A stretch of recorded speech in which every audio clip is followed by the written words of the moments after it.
Shu. Shu. Nasham. Nasham. Shu. P-A. Shu. Nasham. Nasham. P-A. Shu. P-A. Shu. One or the other. What? Yeah, Oh. Nasham. P-A. Shu. Shu. Okay. Remember, sham is always an adjective. Okay. So, and it works, when you just said it works because sham, versus shu. Okay. Sham is when you're changing a noun. Okay, so I'm good. So nash sham, I'm good. See? Where shu changes a verb. So shu dashed niche. Good, I feel. So one's an adverb and one's an adjective. But you hear them both in the language, shu and sham. Yeah. Okay? Alright? So remember, sham is always going to change a noun, and shu is always going to change a verb. Okay. Now the reason why it gets truncated is because if I give you a verb question, and you say shu, it's understood you're saying I feel. And if I say how are you feeling, you say sham because it's a truncation of I'm good. See, so they work, but don't confuse them. One is an adjective and one is an adverb.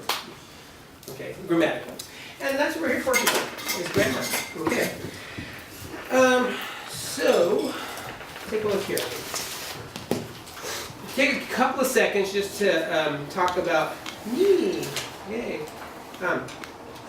So, how is it that I arrived to this position, point in life, where I can stand up here and rattle on and talk about the Dee-ni grammar?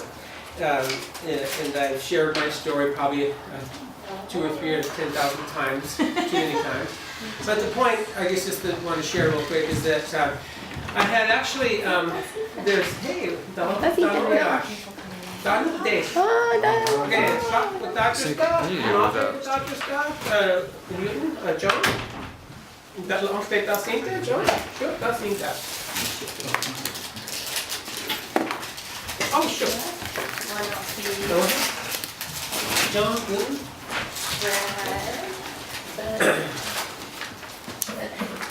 So what happened to me, or how I became a product or whatever, yeah, what happened to me, this is therapy session 3000,000,027. What happened to me, or what happened was that I grew up in this time called, the Cultural Revolution, and I always say it's when America dropped LSD and discovered all kinds of things. It discovered, minorities and poor people and the corporate power, and et cetera, and so it was on from there. And then the hippies copied the Indians and decided to try to love the earth and so forth and so on. And so I was born in that generation, okay? And tail end of the crazy 60s, and rock and roll and blah, blah, blah, blah, blah, blah. So you go from there. And in that tumultuous cultural revolutionary period that I was reared in, women did manage to burn their bras and try to behave like men, and men tried to destroy their jockstrap and become females or something. So I'm a part of that socialization period as well. And now we're trying to rediscover our alphas and our Omegas? discuss with our omega beta selves because we gave it up for the bra burners and who gladly took them on and tried to take our testicles while they were at it. But anyway, so coming out of this really creative, tumultuous period of history in America, and you had the black movement and so forth, you also had these people called Indians. Okay, and Indians are, a funny group. We have a very different history in America. We arrived as Americans, through the back door. We did not get to come front door. We didn't get to go through Ellis Island and be naturalized. We had to sneak in until 1924 when we finally became citizens. So, much later. And in that sociology, we survived in pockets. Okay, in some tribes, some groups had land tracts called reservations or rancherias they could actually hang out on, and some of us, especially California, did not. We were kind of shoved around and ignored and minimalized, marginalized. Probably the best that best from the perspective of the government as possible. They damaged California really well. So anyway, in that history, that tumultuousness, we had a little community hall called Fresh Chew Hall. It was purchased from the Methodist Church, probably, it was built in, I think it was finished in 32, somewhere around there. And then the Methodists were working with the heathens, the Tolowas, the Dee-ni, and converting them to the truth and the light and salvation. And then they finally gave up a little bit in the 30s, I guess, after the Shaker religion arrived here from Siletz, Oregon, and decided to abandon the church. And so at that point, the Indians got together, the Dee-ni, and they purchased the building, and it became, they had to saw the cross off the front top because it was no longer going to be a church. And we continued to meet there, and that's where I grew up, in that hall. And our elders would get together quite regularly, and meet and talk and discuss needs and, you know, community needs and familial needs and so forth and so on. And so in that environment then, we still had that generation in our presence that were born in the 1870s, 1880s, 1890s, were very present with us at that time. Very, you can sing down stage, it's up to you. Joe, you do. So we got to actually witness and learn from the people who were the second generation after the Holocaust. Okay, so they were that, you know, the Holocaust ended, it physically ended in 1857, officially. Yeah, 56. So these people were born in the 80s, 90s, and 90s. 80s, 70s, 80s, and 90s. See, so they were just a decade or two or three decades after the Holocaust ended. So we got a chance to spend time around those folks. And that's where I got to hear probably the most language in terms of public, and is hearing the language was there. And now we also learned to dance there. We learned to do governance and take minutes and take attendance, and you know, it had a sign-in sheet that started in 1929 actually, and it rolled clear till 1976. Was Yes. that the Del Norte Welfare Association? The Del Norte Indian Welfare Association, correct. Dee-ni, Del Norte Indian Welfare Association was established around 29. And it rolled on clear until 76 when it collapsed. Oh, that's a long It time. was a long time. And so then at home, you know, because I'm a marginal American citizen, you know, societally and economically, we lived in a very separate world. I really just only knew my world. I didn't really know the greater America world. I was not a part of it. I didn't grow up amongst it. I didn't have a lot of friends in that arena. Well, they didn't want to be friends of mine, that was for sure. And there was a few crazies. But so I grew up really in a very closed society. You know, like there was auntie, and uncle, and their wives and their husbands. And then there were the first cousins and second cousins and so forth. And we just really hung around a lot with each other and did just our family stuff all the time. At Neely Chundan? At Neely Chundan, and also down here at the mouth of the river. Oh. Yeah, because we would drive fish every summer down, you know, here at the mouth of the river, and on the north Nauset side. And you know, and our cemetery was there. The Gushu Hall is near there. The Shaker Church was there. You know, so all the social interaction occurred in that arena. And I really didn't have to have friends because I had cousins, right? So, didn't know the difference though. See, I don't know that. I'm just growing up as this little Indian kid on the banks of the Smith River, you know. And was aware that there were Yurok people to the south, and very aware that there were Cutter people to the east. Very unaware that there were Coos people to the north. I was not conscious of Coos people when I was growing up at all. No Coos people in my registry. I mean, I became aware of them later in life. So as this all took off and happened and grew and all this craziness was going on, we forced to go to school, of course. I mean, all kids love school, right? Well, there are geeks in the world that do actually love it. But we all had to go to that place. And we went there, and I put up with it. And then I couldn't wait to get off that bus every day. You know, after 4 o'clock, sick from diesel smoke. Staggered off the bus. You know, it was an hour ride in and an hour ride out every day, you know. But crawled off into the house and ate Cheerios because my stomach was so upset. And other things developed. Well, anyway, or leftover cold mush from the morning. Well, anyway, so in that environment, then there was this whole nuance that was happening in America, and people were changing. You know, the power structure was shifting, and you know, and Leave It to Beaver was full, full on and, all that crazy. The American ideal. Yeah, it was, World War II was over, Yeah. and it was probably the most powerful time of American culture, and people were having kids like a dozen at a time, per family. Glitters. Just repopulate America, and just, everybody owned a home and a car, and, and had Pepsi and 7-Up in the garage, and, well, they did, anyway, so. We had Kool-Aid. Yeah, Kool-Aid, exactly, and lots of sugar, right, lots of sugar. And so forth. But anyway, so out of that came this idea from the Dee-ni community that we wanted to preserve the language. And that's kind of where I got tapped in really young. And our parents, it was all of our cousins and first cousins as moms and dads that kind of said, this is important. And so that's how we got into it. Or it was the thing to be a part of, it was the thing to do. And didn't know that it was other than just that, And so we started documenting the language. So anyway, that's how I arrived here.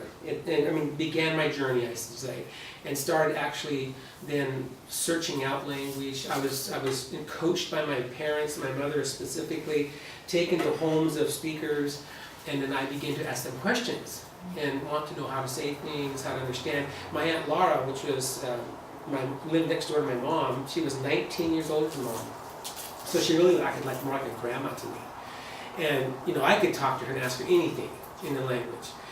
And she, sometimes she didn't know something, she'd think about it and she'd remember, whatever. And then there was Uncle Ernie and Auntie Maddie, Auntie Etta, and Auntie Evelyn, and Mom, and, then they all could talk the language. So, that was their first language when they were kids. They had to go to Redwood School in Fort Dick and be taught English. So, they had forgotten a lot here and there maybe or whatever, but it didn't take long if you worked with them that they'd come back, whatever. So I was in that period where we wrote the language for the first time. I'll talk a little more about that here in a bit. But the writing of it the first time, really focusing on it as a community and that whole thing. So that's me, kind of how I got here, okay? So where I want to start today, though, is about our language. So grammar. The first thing I want to say about grammar is this. Grammar is, so if you're going to study a grammar, of course it has a lot of benefits to you, but grammar, where did I write it down here? Grammar is the study of language, not speaking of a language. Okay, they're very different, so don't confuse these two things. Don't confuse the idea that to be able to parse and pull apart the language, that kind of stuff, on one side of that, you have to know in order to speak a language. But on the other hand, if that's all you do, you will never become a speaker. So I just want to make sure that you understand that they're very different. This here is the science more side of language. This is more of the biology of language. So grammar is the biology of language. And you're going to say, well, what the heck, how can that be? Okay, let's put quotes around it then so it won't freak you out. But really, language is alive. It doesn't have to eat, other animals and get fuel from other animals and it doesn't have to procreate, through, fusion or whatever. But it definitely reduplicates itself, and it grows, changes, evolves, and emerges all the time. It's continual, just like biology. The sun scorches the top layer and makes it morph, shines on the lower layer and stays the same, Well, language is the same exact way. Every generation adds its piece to a language. So language evolution is in a living language evolution change is normal. Okay.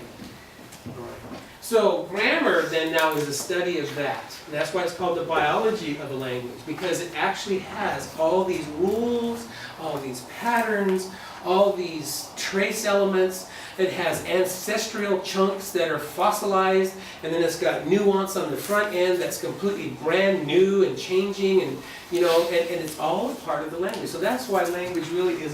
Our language to be the science of language, grammar, and then we speak it. Do other languages like French and Italian and German, do they kind of like have brand new? I mean, are they a living language too? Like ours is always evolving. Mm-hmm. Are they evolving? Absolutely. Yeah, because I don't, Absolutely. once you learn it, it seems like, that's it. Well, see, but no, because what you have to get the perspective. Okay, so if you're a geologist, and I'm walking at the river bar going, wow, there are 52 different kinds of rocks right here. So I pick a black one, a speckled one, a brown one, and a green one, right? But as I become a geologist, I start tracing back the source of those rocks. Oh, this one's speckled because, and this is a sedimentary rock. Oh, and this was an igneous rock, and this is a metamorphic rock. And they have completely different processes, right? But my surface experience is, like if I'm learning French or Portuguese or whatever, or Vietnamese, I know the surface language of that day. Yeah. But what grammar does, it goes down and up and through and back to the sources of all of its particles. So if we were to study Chaucer English, to compare to English today, or not even Aussie English, they speak something weird down there down under, right? You know what I mean? It's called Aussie or something, right? So every single language, if we could compare, say current day Dee-ni, or even Dee-ni of the 1970s, back to the Dee-ni spoken in 14th century, or 1,000 years ago, or 10,000 years ago, there would be some stuff that's exactly identical, and a whole bunch of stuff that's different. Oh. See, but we only have the benefit of the surface. Right. See, and so if you learn, one thing like slot is one, and I go slot that, you're gonna go, what the heck? But what could happen though is that one of the ways language evolves is a child grows up amongst us, right? And if you're doing rapid speech like I am right now, we don't, and then say everything clearly, and the kid grows up saying, well, he said another, whether, and t'other. He said would, shoulda, coulda, did. Yeah. Right? And if that kid never read a book and never wrote a sentence or a word in his life, or her, they would think that was woulda, shoulda, coulda, woulda, woulda. Yeah. That, I'm gonna go to sorry. What did I just say? What did I say? I'm gonna go to sorry. I'm gonna go to the store. So, but now that's all that kid heard his whole life. When it grows up, he grows up and speaks that same language, its kid's gonna hear something just a little more morphosized, right? Changed. And then they learn that, so over time, language just changes. Right. As the environment changes, as technology has caused us to change, all those things need to be described. The purpose of language is communication. Language is worthless if two or more minds don't agree upon what something means. So if I said to you, what? And I just said, good morning, it's so sunny. And you're going, it did not. But if you agreed with me, see, bam, we spoke language, we communicated. So language is a mutually agreed upon set of circumstances, sounds, word segments, word particles that then allows the mind for those two humans to have intercourse, a verbal intercourse with each other, right? Okay? So language moves. It's just a living language. Now when a language stops and becomes fossilized, like Latin, now is Latin a living or dead language? Dead. And why do you tell me it's dead? Who voted dead? And why? Give me a why. Why is it dead? No one speaks it hardly. No one. Well, no one speaks Latin today. Well, no, that's not true. There's actually a long-haired community somewhere trying to revive Latin as a spoken language. It just Okay. wasn't a living language. It's no longer a living language. It was at one time. Oh, yeah. At one time, it really, really was. Okay. So if this is the pool called the Mediterranean Sea, right? And here are the mountains around it, and here's northern Africa, right? Well, there was a time in that part of the world where Latin was spoken every single day, By right? everyone. So then all of a sudden what happened to Latin was it diversified, right? As it moved away from this part of the world right here, and it spread out across Europe and North Africa and into the Ural Mountains over here, the Eurasian mountains and stuff. As these communities drifted apart, and their kids heard something else, and their kids heard something else, and their kids heard something else, and heard something else, heard something else. Pretty soon you had distinct languages, right? So the old language is called Indo. Where's Indo? Indonesia. Below. Okay, so Indo-European. So Indo means there's somewhere from over in here. And where's Europe? Over in here. And where's Africa? Over right there. But okay, so there's hyphenated. So Indo-European, around 8,000 years ago, was the matrix language that they spoke in that part of the world. But since 8,000 years ago, these all drifted off, right? And created what's called daughter languages. Okay, and the daughter languages are like Germanic, so see, Germanic is one, right? Hebrew, you know, the Romance. Why is it called the Romance languages? Base of Latin. It's based from Rome. Oh. See, Romance. It's not because it's lovely and you know, Yeah. sweethearty. It's because it came from Roma. See, Romance. Make it so lovely. Okay, and that created, and then Roma, what did Roma do? It diversified into what? Give me some examples. Italian, Yeah, French, yeah, okay, La Spanish. Française, right. Espanol, Greece. right. Yeah, and Greece, okay, fine. So what that tells you is that around the pond, over here, in the Mediterranean area, who is the mother of them all? Latin. No, Oh. Indo-European. Indo-European became Latin. You see what I'm saying? Oh. It's the mother beyond Latin. See, it's the next generation back. I did not know So now some of the oldest archaeological and linguistical languages are in these little islands called the Minoans and the Mycenaeans. Have you heard of these people? And the Hittites. Da da da da. See, they were probably the grandparents, biologically and linguistically, of all this as well. And as man moved across and became, you know, you've heard the Fertile Crescent, right? And they invented or the discovery of wheat. And that's when we became a non-hunting gathering society and moved to agriculture, right? That's all this history is wrapped up in this. And this became, now from Indo-European, it came up to daughter languages and continues to daughter out right now. You can go back and take the country of Spain, right? And it branched off about, what was it, 800 years ago? To become Portugal. And now, Portuguese and Spanish are distinct languages. You know, Portuguese has nasalization in it, you know, Spanish doesn't have as much, whatever. And as those nations have separated politically and now linguistically, see, yeah, you have another daughter language being born, see? You know, one time they were all the same, then broke off and became another language. So this process of language evolution change, see, the biology of language. That's the whole point. Is when we get fixated, and Indian people fall into this fixation, is that we can't change our language. We can't add anything to our language. We can't move our language. We can't invent new language That's archaic thinking. because we have lost track. Now, if you were Navajo, if you spoke fluent Navajo and you lived on the Navajo reservation, they have slang coming out their ears. Right? Because their kids are on the move. They're listening to rap music. They're listening to all this. They're watching TV and they're picking all this stuff up and they're just throwing their language. And they all know what they're talking about because their language is alive. It's thriving. It's moving. So if you told the young generation Navajo stop talking like that, you're going to go to grammarian class and learn real Dee-ni language. You know, and they can sit there and be bored, just like we were, right? Who wanted to know about a participle and an adverb and a relative clause and a subordinate clause? Who cares about that crap? I want to go to the playground and play, right? You know, so I mean, so this is what this is about, okay? And so again, every human language has emerged, has evolved, changed, and gone extinct, okay? There are probably, who knows, there could be 1 billion languages that humans created and then have gone extinct. It's possible. It's very possible. Okay, so I asked that question down here. Grammar is the study of language. Okay, this is how old is language? So since I'm at this juncture, I'm going to ask you this question. What is the oldest language in the world? Love. Dee-ni. Yeah. Okay. It's been so- here since Genesis. Okay, all right. So you guys are all cheaters because you've all talked. I've talked to you before. No, I'm joking.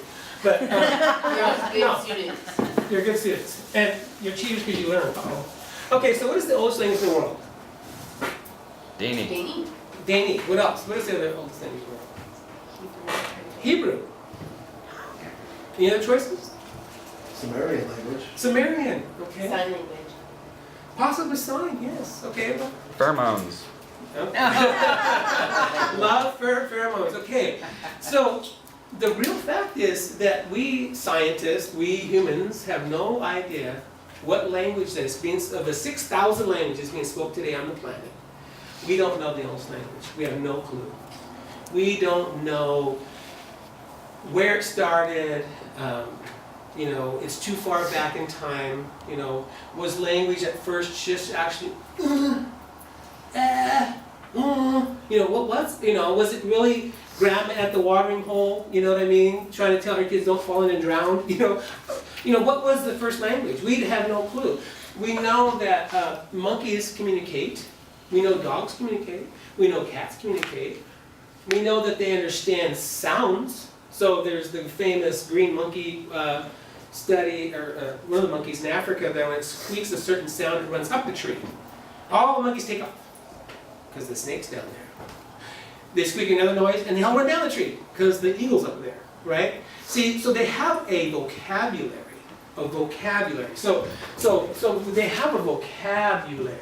Okay, now, the difference though, for some reason, human beings, for some reason, because we're animals, right? We are them and they are us. I know we have to admit that. But we are animals. And so we know that animals have vocabulary, and they understand that vocabulary very well. But the thing that, there's a difference between a vocabulary and a language. Okay? Yeah, vocabulary is a part of language, but language entails one more step, and this is where it's only hush. Okay, this is only, which means human. It's only hush. It's only human, and it's that we use it to go into any time rather than the present. Okay, so when the monkey went ah, and they all ran down the tree, they're in the present moment. When oh, they all ran up the tree because they're in the present moment. The difference between vocabulary and language, though, is that night around the campfire when they were cooking the weed rat, I don't know if they're eating, they said, you know, man, today, that was really a close call. Those towels went right past my head and got me, my ear split. You know, yeah, let's heal in a couple weeks, rub some of that phlegm on, it'll be fine, you know, whatever. That's the difference between a vocabulary and a language. For some reason, we as humans have something supposedly hardwired into our physiological brain or something in our development, our evolution. Excuse me, did I offend anybody? Our evolution as beings on this planet. That we abstract and we leave the present. See, like right now, you have spent very little time in the present with me. I've taken you to the Mediterranean Sea, and the Hittites, and you know, and you didn't realize that your pants were right? Just joking, but you see my point.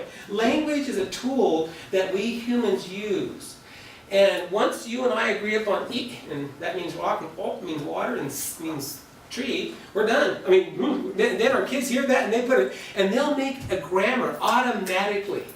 They'll decide where the noun goes, they'll decide where the verb goes, they'll decide, you know, where the adjective goes.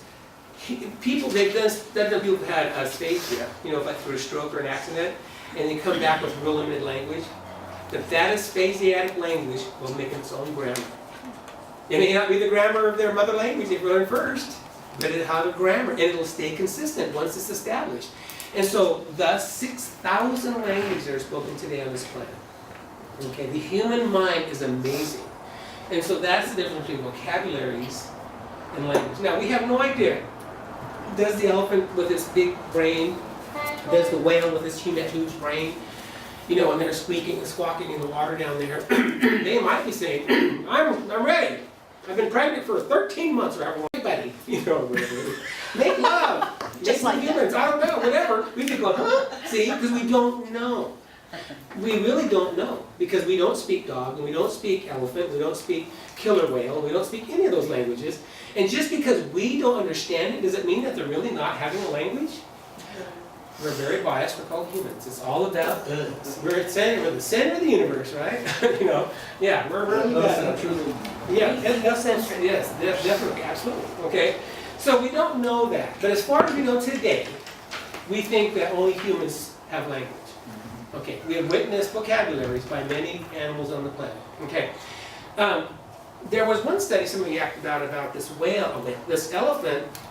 They were stuck in, you know, not stuck. They lived in this valley in Africa, and it's usually got a certain amount of rainfall, and da da da. And there'll be periods, though, like maybe 2 or 3 generations apart, that there'll be this severe drought, and the mama elephants will take her herd to where that, I know there's water over here, and she'll take her nose or her trunk, and she'll dig a hole or something, and they'll get water, right? Well, there'll be times when grandma elephant will take her herd, I don't know what they're called a herd, not a pod, right? And whatever they're called. She'll take them to the last known place that she knows of, in that valley. Oh my God, it's dry. But do they die? No. One of the old grandmas will say, we're assuming she says, we're going to take a long journey.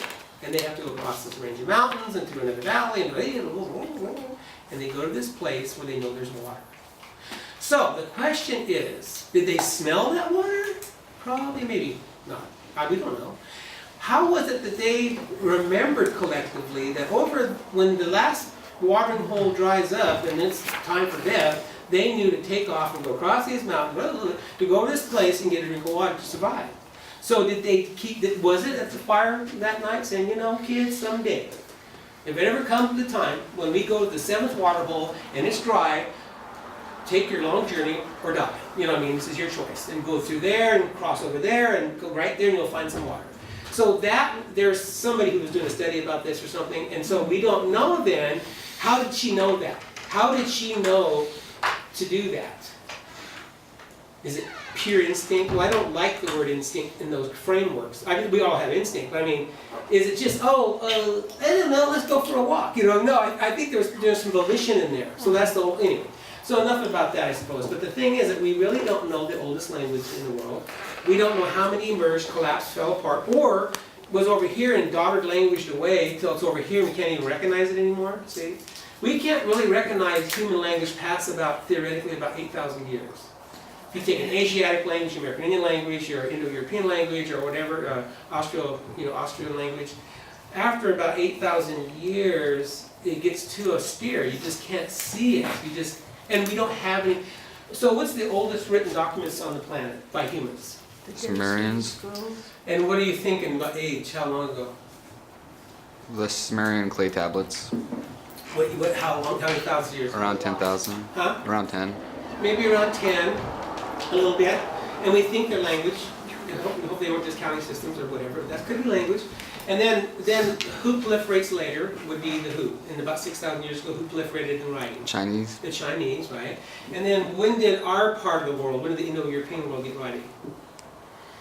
A little later than that, right? So if you think about the evolution of, the emergence of man, I believe in that it happened, but anyway, as man moved, and the chimpanzee and Bigfoot and Sasquatch and all those guys went on their individual paths or whatever they went on, at some point, that's a long time, and you think now, to get to language today that's written, so much of our history, so much of our human animal history, if this was time, and this was the whole time since man's been here, I can't make a pie slice that wide. That's how long we've been writing. We have been writing such a short, and yet today, that's all we do. You go to the judge, go to the attorney, got a deed to the land, it proves I own it, all that craziness. We depend on the written words, but really, humans have been writing like seconds of time since the emergence of ourselves. Okay? And so it's really funny. So, and the reason why some people why do some people pick Hebrew as the oldest language? Why? Because the Bible's written in it. Exactly. So the Bible tells us the story of Genesis, okay? And if it tells us how the world started, then it's got to be the oldest language, right? But the people that don't even realize that the Bible was translated from another language before it even became the Hebrew Bible, right? The Hittites and the people who wrote the Dead Sea Scrolls, they were the first authors of the Bible. Then it was rewritten into Hebrew, then it was finally written into English, right? And you probably know this already, but every time that you borrow across the language, you lose meaning.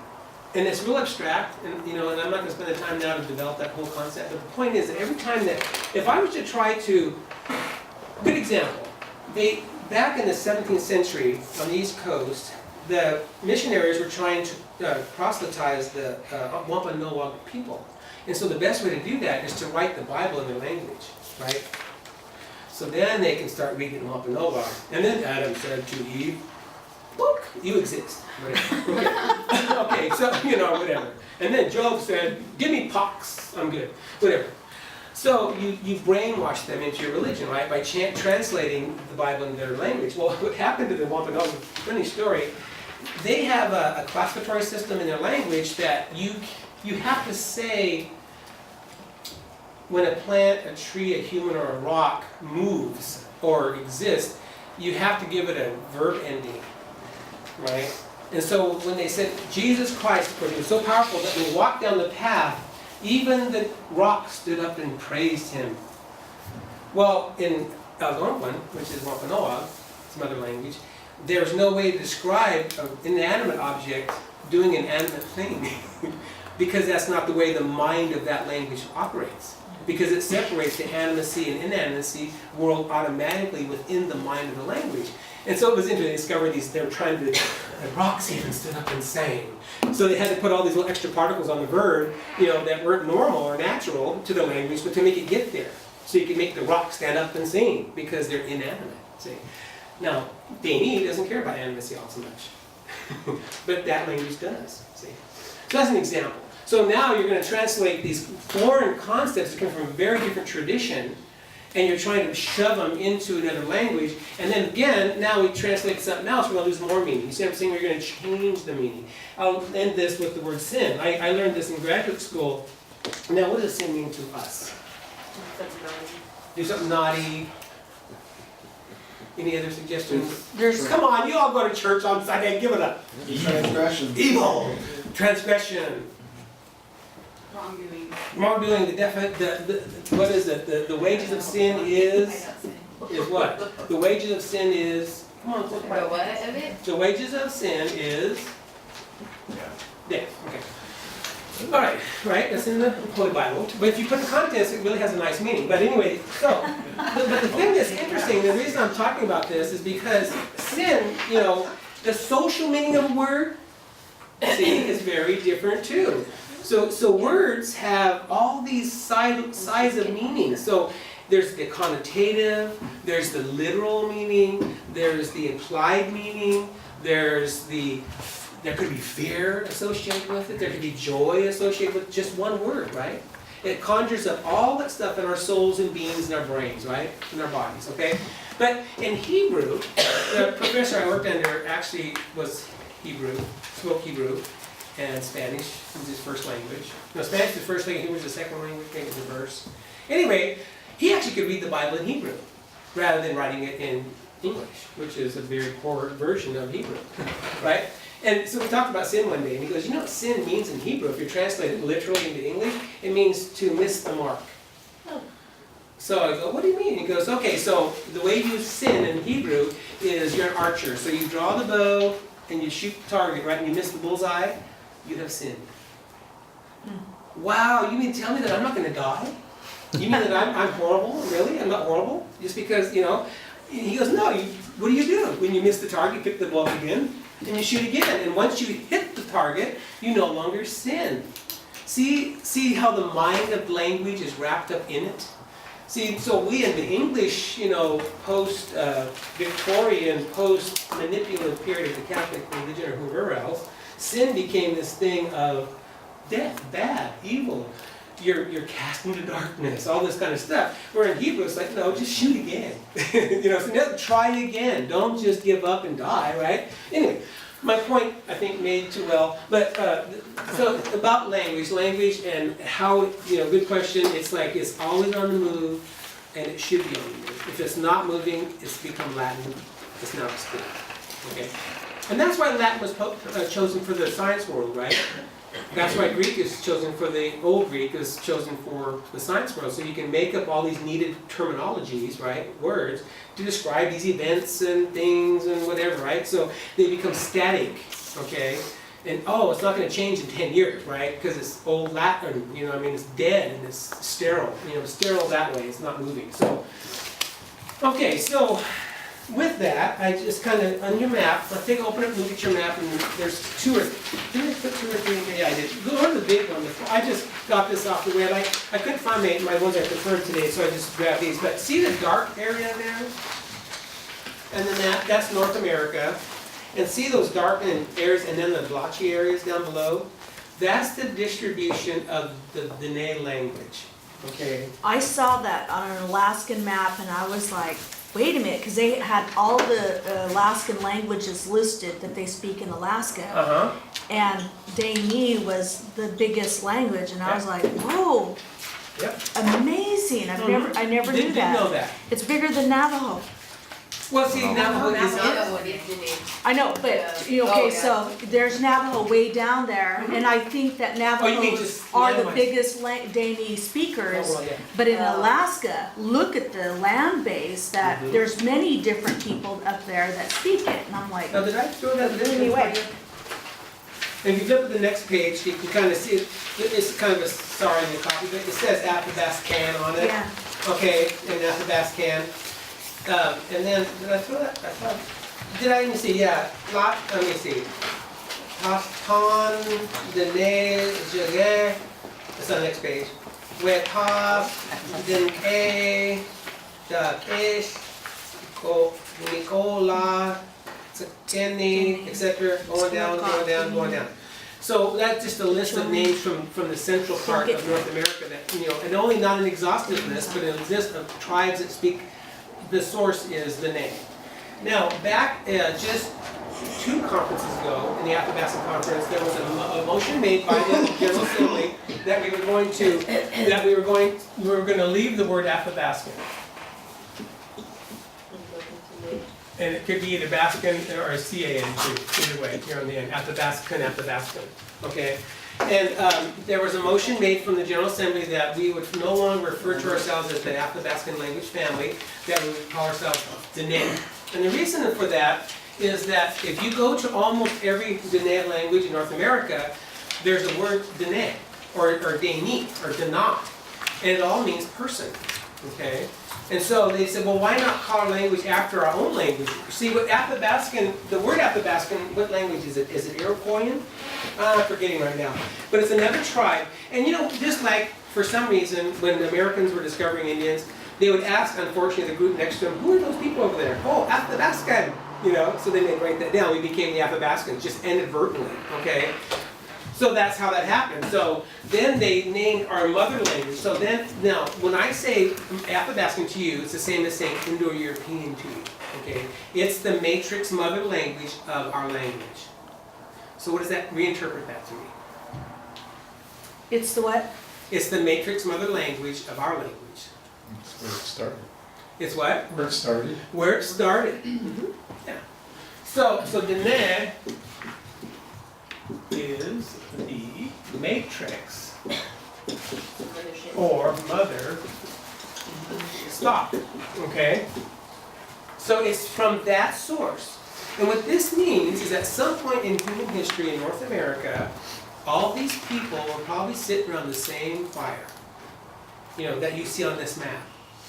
There was a small enclave probably, and they had a fire probably, and they drank some water, and they had a dog with them, and they had bodies, so they had things like eyes and fingers and hands, and they had houses, and they had hides to sleep and live on, and meat.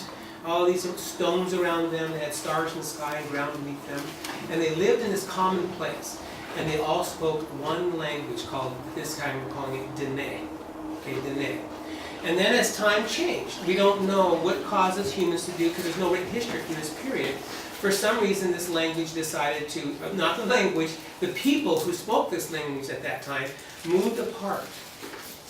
Was it the Ice Age? Was it game? Was it feuding? Was it, who knows why? Why did people, why did people pull up the roof and say, I'm out of here? It's called leaving the nest. And I'm going to live over here, right? So why did somebody leave the nest of that place where they all stood around that common fire? So this is my little fire. And there's your regular flame, okay? Get a little fire. And Dee-ni, that is Huan, okay? And in there, there's a creek or a stream somewhere floating around there, and there was some ooh in there, okay? And over here, yapping was your friend that, forgive me. He was the neat. Okay? And then he looked at your hand, you go, ooh, my lot. Okay? Oh, my quet. This is your lot. Here's your hand, here's your foot. Okay. And here's your quet. Okay. So at that point in history, in time, these folks were standing around this fire, barbecuing some shish kebab, something right there. Lizard, rabbit, I don't know, reindeer, elk, something, quail, whatever. Pounded some seeds over here, okay, whatever. And had dinner. Okay, so what's really cool about this language then, now this is just nouns, only nouns, is that then as these languages split apart and went across North America and became the languages that they became today, the surface languages, they call this surface languages, guess what? U or O still means water. In huge cases, O, okay? La is just la. Huan became in some languages O. Either con, and clean is sling, it stayed the same, and wet became like in some cases cat. Okay? So now, back to Lenore's question earlier, see what happened? They moved apart, they emerged, and they went into different environments. Okay? And so what happens then is that where we live here, you don't see a lot of se. Okay? Se means stone. Se means rock, pebble, all that. Se, right? Because why? How come I don't see a lot of se when I look around? Covered trees, brush, moss, grass, everything, right?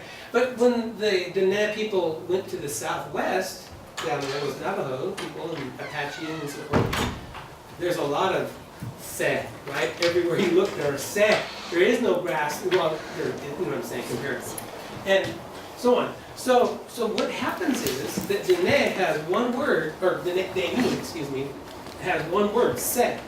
But when you go to the Navajo, they have a word for every single type of kind of rock that's in their environment. Sandstone, turquoise, obsidian, flagstone, every single one of them has a noun, right? Why? Well, because language is about communication. If you stub your toe on a piece of obsidian, you want to talk about that, right? It's got a name, whatever, okay? Now just the opposite. So when they were together, there was this word at that time called tuk, okay? Tuk means fish, salmon, okay? So we move, or they left, whichever it is. We're by the water. So what do we have lots of here? Many kinds of tuk. So guess what? There are many words for tuk. Chi, la, trick, te, hunt, ni. Lunch, teen, sling, da, shroff. All the fish has a name because every single day you see it, use it, eat fish. Now you go to Navajo, what do they have? One word. Tlok. They go tlok. They wrecked it. They go tlok. Okay, all right. But the point is, you can see grammatically and evidentially here that these are identical, right? Okay. And so again, environment is going to then push and stir on need for development of language and variety of language, right? Just from the environment itself. And then the Hoopas, they moved off over there on the Trinity River, and they developed nuances. Again, I'm not saying which generated what, I'm just saying they're different today. We have a nasalization in Dee-ni, meaning that you can have a vowel that's either R or on. Well, in Hoopa, it's always got to be on. They never have a vowel. I mean, they don't nasalize a thing in their language. So we have a and they have So phonologically, that's hugely different. Because if I say yashte, they have to say pan yashte. See, that sounds so different on the surface. Just changing that one phonological phonemic element changes that language, which you hear completely differently, right? I mean, but again, you can register that it's different. So this is what happened in North America, and that's what this map is trying to, is illustrating to you, is that these folks all had the same mama language, the same matrix language stuff. And today it's now called Dee-ni, because it's the ne. Oh, Navajo developed something else. And we think they developed this because very other languages don't have it, or do they not? It's tone. So what is tone? Does anybody know what a tonal language is, or tone in language have a, okay. So what happens in tone is very interesting. So if I have a word, so right now I'm speaking at a certain tone, right now. But if I raise the tone from like say ta, ta, or tone, I change that, that's called tone. But the important thing about tone is that it changes the meaning of the word. See? So if I said, we don't have tone in Dee-ni, but see, we'll just, some good examples, but like, it could be the difference between like a cob of corn and a typewriter or something. I mean, it's just that tone changes the meaning. So what the language has learned to do over time is exploit one writing, but give it two different tones, and it makes more available to the language to use. See, so it's called tone. Korean's like that. What is? Korean? Korean has got tone? Yes. And a lot of African languages have tone. Tons of them have it. Chinese has at least 2 to 3 tones, okay? And that's one of the fun examples. One means chicken, one means like poop or something, one means... One is like mom in the house or something like that. Something. Can we say, because I can't hear the difference. Right, because we're not tone speakers or hearers, right? See, so we can't hear it. That's See? interesting. We don't have a trained ear for it. That's exactly right. Now, if we grew up hearing that, when you said, and now what we have are things like globalization. Like, so if I say, let's see, what was it? If I say versus ta. Now, a non-speaker, ta, don't really care so much, right? But means the rear end, or the end of a boat or something, the rear end, and ta means dad. So very important that you know the difference between ta and ta. See, those are called minimal pairs, for example. See, so Navajo developed this tone thing, and I think some of the Central, maybe Alaskan languages have this tone thing going on that we don't use here. That's interesting. We don't. Well, we have a thing called there's a theory developed called tonogenesis, how they understand that human languages develop tone, and what we have though are the rising tone. We have the rising patterns for tone. Like if I say, like when someone's learning a language, you know they mispronounce it, like because they're using the wrong emphasis. Like if I say "gashra," and someone else says "gashran," my ears are going, oh, that sounds horrible. Gashran, really? It's "gashra." But see, there's a so if I write "gashra," so "gashra," and you're pronouncing it "gashran." See, my ears are going, that's jacked up. See, but then if you pick another series of words, there's these shapes that go over the words, okay, and that's what creates tone to begin with. Because if I can start saying, just flat, "gashra," "gashra," and "gashra," and they become to mean stone, creek, and tree. Then it changes, you see. So the theory of tonogenesis helps us understand how human language does this. But anyway, we for some reason chose not to go there. And meaning we, meaning our ancestors, the people using language here, for whatever reason decided not to. And again, I don't think it's a conscious decision. I don't know. We don't know that, but yes. The example I can give for English is when you're asking questions, but it's generally in a sentence. Oh, the whole sentence. When you do the whole sentence, like if you ask a question, your voice goes up At the end. At the end. So but it's a whole sentence, not just a word. Going to town? Going to town? Yeah. Well, you already like the F word, that has a lot of tone in that word to mean lots of different things. Right. Or with slang, you can say seriously Yeah. or seriously. Exactly. It means two Yeah. different Or sure is the new one that drives me nuts. They said me yes or no. Would you like dinner? Sure.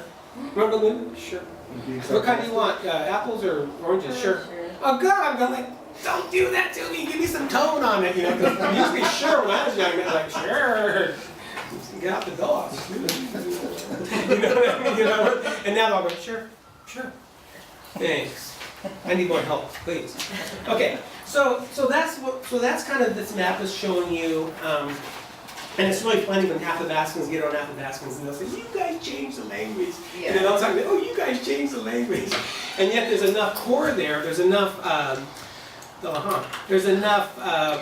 grammar there on the ground, Like when I hear fluent Navajo, they have they have a j sound in them. You don't have a j sound, you know. These, Not a little bit, but they understand me. That's crazy. When I talk Indian, they just nail me. You know, it's like, all right, yeah, oh, you are pretty good there, you know. And then they're talking, I'm like going, you know, like, So our language is well, Yeah, but what they're- sound? But mine's like almost a nasal, like bouillon, DG, a DZ. yes, and you're like, where did that sound come from, you know, like that, and like Hoopa, we have a ch too, but then ours turned into ch and tr, and they don't have the tr version. They go, where'd that tr thing come from? You know, like, and we're going, ask grandma, you know, ask great grandma, you know, or ask your great grandma why you changed. They don't, Yeah. no, it's just, you know. They did head over the mountain. Yeah. They're the ones that They got did head lost. over the mountain. Yeah, they left the They Korean. got lost looking for berries. Yeah, and Hoopa Valley, right, and merged over there. And anyway, so this is so language geekism, it can be fun. You know, and this is why you're being tortured here. Now, Cindy loves it, she speaks. now, the word connect, I wanted to show you this word, how it works, how it functions. So, if I'm going to go to Crescent City in Dee-ni, I'm going to a place called Ta'atun. Okay, Ta'atun. Ta'atun is Crescent City, right? Now, if you were born there, and your parents lived and your grandparents lived there, and they held dances at your village, and you guys had climbing rights at that beach, and fishing rights at that creek, and hunting rights on that ridge, then you're not just, you are now a member of Ta'atun. You're not going to the place Ta'atun to visit, you are a member of that place. So the grammar of the language has a thing called two kinds of possession. One is alienable possession. So just kind of alienable possession and inalienable. Okay, so what happens is there's two different systems we have, okay? So the language believes this, and then when I say this, what I mean when I say that is the language, the mind of the language, okay?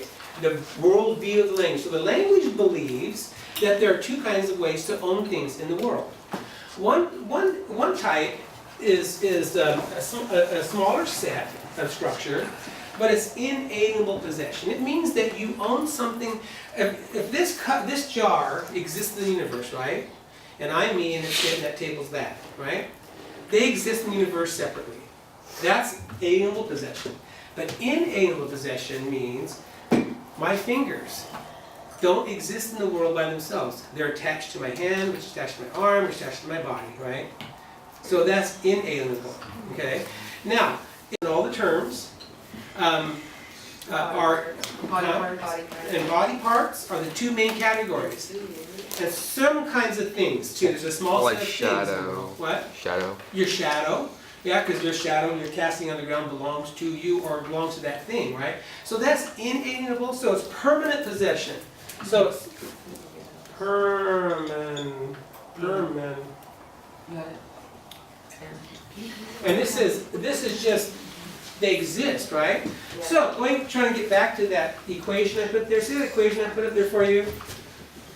Done slash E equals Dee-ni. Is that what I wrote? Yes. This is how you notate. This is how you indicate. This is how the notation looks for inflectional change. Okay. What's So- those two dots above that I mean? Okay, what it is this. It's Oh. yeah. Okay, one's a, Oh, It's it's the apostrophe. yeah, apostrophe, Alright. I apostrophe. Okay. yeah, just look Okay, like. and actually we can get away with this I've one. never seen that before. But what happens now, when something belongs to something, so if you remember I showed you the word, I'm sure you remember because it was so quick, but to meant like juice or water, right? So if I say apple juice, and then we borrowed the word from English, a plus, right? So a plus two, right, would be apple juice.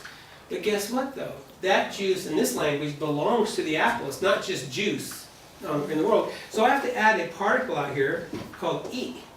So this marker right here is inalienable possession. So now I have to say A plus 2E, see? Okay, so A plus 2E. So it's not just A plus 2, it's A plus 2E because this language says that that juice inalienably belongs to the apple, okay? Oh, the I's a marker. It's a marker. Yeah. Now, going back to Ta'atan, so I'm born there, my grandfather owns a dance house, blah, blah, blah, blah, I have fishing rights, hunting rights, I'm buried in the cemetery there, or whatever, someday when I die, hopefully, unless I get lost at sea. Okay, so, and the crabs get to have me. So what happens then is now I'm this person, right? So now I want to become known as, the language wants me to become known as Dee-ni, okay? See, I'll separate it on purpose, Dee-ni. So now, if you can see where I'm going, is that if you take the particle done, and what this means, it means at or place. So if I said Crescentville, McKinleyville, you know, Shanty Town, Crescent City. Crescent City, or see, you're locating it as a place. So done means place, at, okay? So as you can see, it's an added particle. So it's not. So I don't have to say it. I can just say okay, shush, I'm going to Crescent City. Say, but done, I'm at Crescent City. Okay, so it means place. So you're taking the place particle, which is the done, and you're adding the enable suffix e. And it resyllabifies, you know, it changes its structure, right? So if you look at it this way. Bada bing, bada boom, new word. Okay, so here are the most important parts of this word. The da, the na, and the e, right? Oh, well, you gotta make a transition here. So dun, oh, so it gets this vowel shot in here. And then this collapses, so it becomes Dee-ni. See how that word came into existence?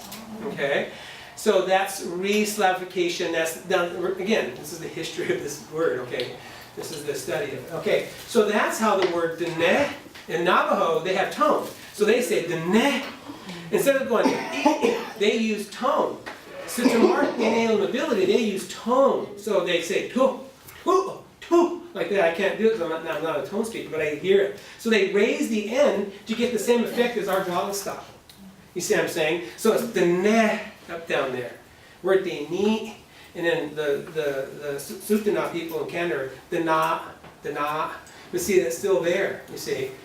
Anyway, so that's where the word, and so we just put together as the ne, okay? So that's why there is a movement afoot in this community here with the speakers to really refer to ourselves as the Dee-ni. And do they also spell it different too? Yeah, they're like there's like Navajo is din. Yeah. See, dine. Yeah. They're trying to get the dine. Eh. See, Yeah. where we have this long vowel structure, so Dee-ni, and there's a dine. See, so it looks like that. It's really the same, historically it's the same identical, it started in the same location. Yeah. Same fire. The same, exactly, sitting around that same fire at that point in history, exactly.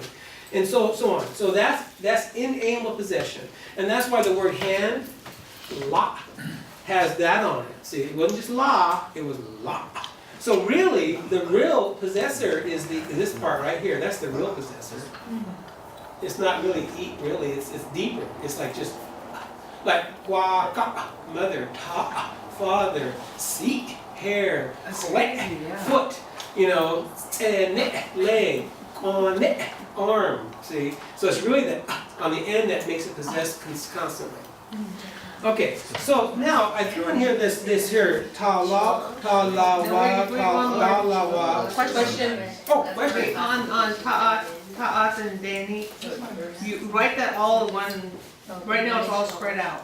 What would that look like if you were to write it? Oh, ta'at, For Dee-ni. final, the final, yeah. It looked like I had it here. Okay. And then as you get further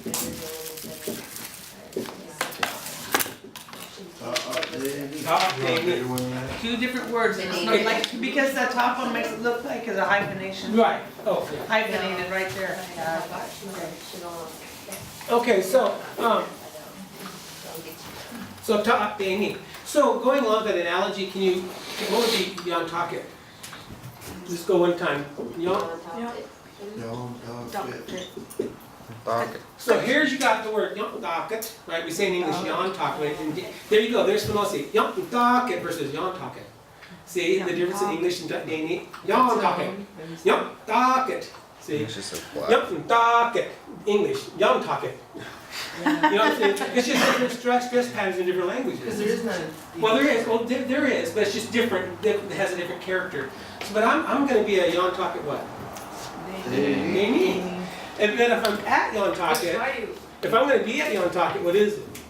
Talk it Done. Yontocket, done. So at Yontocket, we're all getting together for the vigil. See? Then it's at Yontocket. But then when I add that, then it becomes Yontocket Dee-ni. See? And that language has already done all that work for you. And but I'm talking about the surface version versus the substratal history of that surface word. That's what I'm sharing with you right Would now. you even get further and leave off the D and say Yontocket? No. Could you? Well, oh, you know, it's Can interesting. you No, repeat no, the no, question? I no. couldn't hear her question. Okay, she's saying, could you go? I asked, could you go even further, and if you were from Yontocket, you would be Yontocket E. Like that. You really Yontocket, does. Yontocket. And, Could you do it? and guess what though? In the language, maybe not on this word, there are some floating around like that. Like she, gu e is one of them, tu e is another one. She chu e, edulopus. Instead of saying she chu, she put the e on there for some reason, you know, in her speech. Okay, but what the language has done, whose question was it? Yours, is they've changed. There's another one available. It's ni or ne. Okay, and this is a nominalizer. What does the nominalizer mean? It means to make something into a noun. So if I say table, which ne, all of a sudden it's a table person. It's a tableian. You see, by adding an ne to something, The one at the table. the table one, the table one, right? So I said, what? Naget ne, the optometrist. See? Knock it. You did. Yeah. See, yeah, it makes a noun. How about dentist? So hootne. Hootne. Hootne. Aye, the toothian. That's why Yeah, the The toothian. slate hot name? people's names end with ne. Ne. And then Trent Is is female. female, so ne is the male version. Right, and so there you go. So if you could say Yontocket me or Yontocket ne, that's fine too. And you can say Yontocket Tret. A lady from Yontocket, a man from Yontocket, or people from Yontocket. We have women that are named after the villages with Trek. And that usually means what? They're from there. They're from there. They're from there. So when a woman was from Yontocket and married a man from Ta'at, and she moved to, be with her husband, they would call her nickname, she had a name as well, would also be Yontocket Tre. Oh, then they know you're from Yontocket. We have a great-great-grandfather who had 5 wives. One of his wives' name is Chundan, Pistol River, Tre, a woman from Pistol River. That was one of his wives. Because he had another wife from Czech River named Cheek Tre. She was a Czech woman. Yeah. So, he had one from Crescent City and one from Gaston and one from HO. That's where you get it, huh? Kind of wish I did, Strike that. I'll edit that out, don't worry. You thought that was really funny, didn't you? Yeah, you're not getting dinner for a month. Well, you can wish all you want, but you just may not get it. Afford that. You know, you'd be able to be rich to afford Well, they that. had a lot of truck, huh? Schlan Trek. Schlan. So again, so geekism, welcome aboard. I'm glad I'm not alone in ship with me alone anymore. He loves it. I have now recruited you 4 souls to me, or to this, not me. Okay, now, I just real quick, I want to, because I really wanted to take a break and look, I've already blown it. So, Dalawa is Algonquin. Now, when I say it's Algonquin, what am I asking? Saying? You're all. Stock. A different mothership, exactly. Language It's stock. another language fam. And Okay? that's like lots. Yeah. Now, how many language fams are there in North America? Coffee. Okay. Coffee. Oh, Nason. right here in our Two. area, we have 3. Nason. Then cheater. Okay? Stay it. Okay. So there are. Nason hot chocolate. Ooh, I was close. I said hot chocolate. Nason. Okay, 9 matrix languages in North America. Motherships. Okay, motherships, right. When the spaceships landed, they dumped those over there, they dumped those over there, and said, let's watch the experiment begin. Right, okay, charity of thoughts, you can read it yourself. Okay, so, the 9 matrix languages of North America created 500 surface languages by 1492. Is that amazing or what? When old Columbo thought he stumbled onto Africa, India, he bumped into 500 surface languages by 1492. Can you imagine how many different? And how many in California? In California alone, there's about, well, Over 100? it's kind of inflated because there are 105 tribes in California, but linguistic families, there's much less. Yeah. Because those are political governments, but linguistically, what do we have? I think we have Still 5 or 6 matrix languages in California with probably, I don't know, let me see. It's pretty. I think it's 92 languages. We have the like that in highest California. in the whole United States. It's pretty close. Very diverse. We're We have very the diverse. highest diversity. And you know what I find interesting about that? California is the most diverse population of humanity in the United States. It's got every nationality, every race that exists on the planet lives in California. Some member of it. And historically, prehistorically, the languages, so what is it about California? I know. Is it a vortex, for humans? It's like, why is it that we had 5 or 6 of the 9 living and speaking in California, which is known as California today, versus the plains, which could have 2 or 3 speaks that speak one language, you know what I'm saying, or whatever. That's very, very interesting.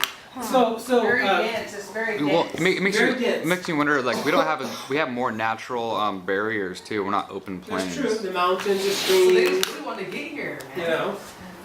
Or they left here. Whichever way. So anyway, the point of this little phrase here is that when the anthropologists were coming, unfortunately, from the south to the north, meaning the wrong direction, from Berkeley, basically, they would stop and ask people, who do you call those people over there? They go, oh, those are the Talok. Those are the Tolowa. And Tolowa. so he writes it down. He gets to Crescent City and goes, oh, you're the Tolowa. See, it's how simple that happened, And they had that kind of power and authority in those days, just to. So the Yurok word. It's a Yurok and or slash Wea. Yeah, Wea. Dalawa is Wea. Uh-huh. Talawa and Talak is Yurok. See, they're cousin languages. They're both Algonquin. Oh. And they're a West Coast isolate. Now, when I say isolate, meaning what? They're isolated. Well, no. Isolation means. Isolated. Yes. It's like they're an island. They're an island. So if you look at the map, that map of North America that we're looking at, right? Most of Algonquia. So yeah, we can have that over here. Okay. So anyway, so what I found out through my studies is that the word what this word equates to, it's the Well, I was thinking of our bird national. okay. So what they were when you asked the Europe at that time, Oh, there you what that meant, they're talking about the village of Yonkentucket. And if you think about that, it makes political sense because Yonkentucket was the center, Our capital. at that time and is today, the center of the Dee-ni world. So when they wanted to refer to the people of the north, they didn't say the Kaupe, the Crescent City, or the Hine, the Houndfoot people from Mount Smith River, they said the Tolowa, or the Talau, because it was by the Ponds Ranch. See, and there's a big slough up there in front of Yonkentucket, it's drying up today, but it used to be a huge pond there. And so they're referring to the center of the world, kind of meaning those people. So, oh, that's cool, so anyway, but that's, at least so they're describing something. And then it got documented by Stephen Powers in 1872. He's the bugger that gave us our name, okay? All right, and then it caused a war because then the people said, well, I'm from the Chetco River, I'm Cheatco. And we said, yes, you are, because your village was called Cheat. Cheatdon, the village of Chetco, right? And so then we got brainwashed into believing that the Chetco and the Tolo were separate people when they were not. People are still brainwashed. Still brainwashed to this day, right now. And then when they got to the Rogue River, they said, oh, you're the Yanshuti, which is the verb Yanshuchi, which means Rogue River people. I'm a Yanshuti now. Don't talk to me about beating no Chetco. I'm not no Tadoot. I'm a Tadootni, I'm not a Tolowa, And yet we're the exact same people. Why did we saw some tribalism as well, villagism? Well, there was originally that, and then there was the final subjugation when we went to Oregon. So that's the last map. So if you look at the last map, real quickly, before break, yeah, below the break. So here's, see that darkish area? That's the expanse of the Dene language at that time.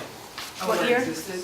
Mhm. What year is, What year was that? Well, this What would year have is been that? prior to the Holocaust. Prior to the Holocaust. Prior- 1840? But in 1850, this is where our language would have been distributed. Yeah, for Holocaust Right there. story. Yep. 1850-ish, For the apocalypse. Before We the. were yeah. mutually intelligible. pre, Yeah, Everything is pre-apocalypse. Yes, mutually intelligible languages. Now, when we say that mutually intelligible, what does that mean?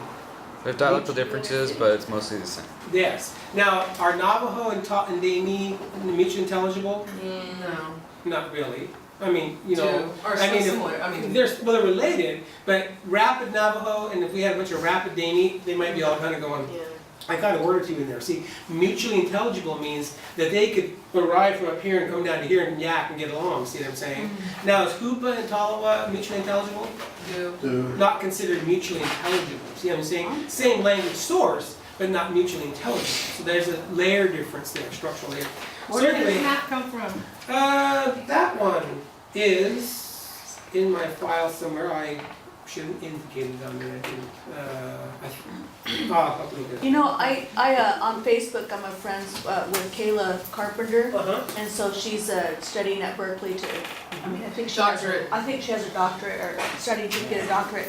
But she puts words on there, and, you know, it's nowhere, I See- can't figure it out, you know, because, you know, I should be able to, written, you know, but it's Yeah. like Well, see, until then, someone gives it up, I don't know well, what and to then, say. then too, the difficulty there is that we have two separate orthographies, two Yeah. different writing Yeah. systems. Uh-huh. Too, so it makes it look different, but Yeah. really maybe sound-wise it's the same or Right, similar. yeah, well, I So tried there's that layer in there too. Yeah, I We'll try to hopefully sound get it to that, out not to today, get the but- meaning, but it's like I can't. Once in a Right. while, I can get a glimmer. Yeah, And then the way they describe their things is different. too. okay, so, let's take a break. I know you guys are, yeah. We'll go without it. I mean, we wouldn't know how to function really as a society, culture, civilizations on the planet. Oops, I'm sorry. And we're so now dependent on it, but yet, if you think just for a moment, it wasn't just a blip in time ago that no human language was ever written, ever. You know, for just eons and eons of time. Since the first utterances of our great-great-great-grandparents, where they were. And so what happened with Dee-ni is kind of the same. We were a completely non-written language, completely, as in terms of written from the people's perspective, until I put a time down here. It says Uniform 1968 to 95. So it was about 1968 was the very first time that we as a people ourselves internally started writing language in earnest, you know, like really documenting it. There were some attempts back in the, probably happening starting in the 40s and 50s, now, where they tried to write Dee-ni language, you know, themselves, using the English alphabet, okay?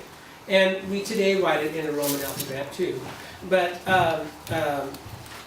what they discovered was people who spoke Dee-ni had no problem reading their new writings. But when the next generation was trying to read it that didn't speak the language, we were butchering it. See? And now we all read English, all of us who can read English, read it with no problem, even though it's very inconsistent, right? Spellings are arcane, they're mixed up from different histories, different languages, and different vowel structures. There's 15 vowels in the English language instead of really, we say there's 6, but there's really 15. You know, so on and so on. And yet we know how to read it because we're fluent speakers and users of that language, right? And the same was true in the 50s. So people who were writing, like I remember Uncle Ernie talking about the word for ashtray is met verstutki. You know, in it you put the ashes.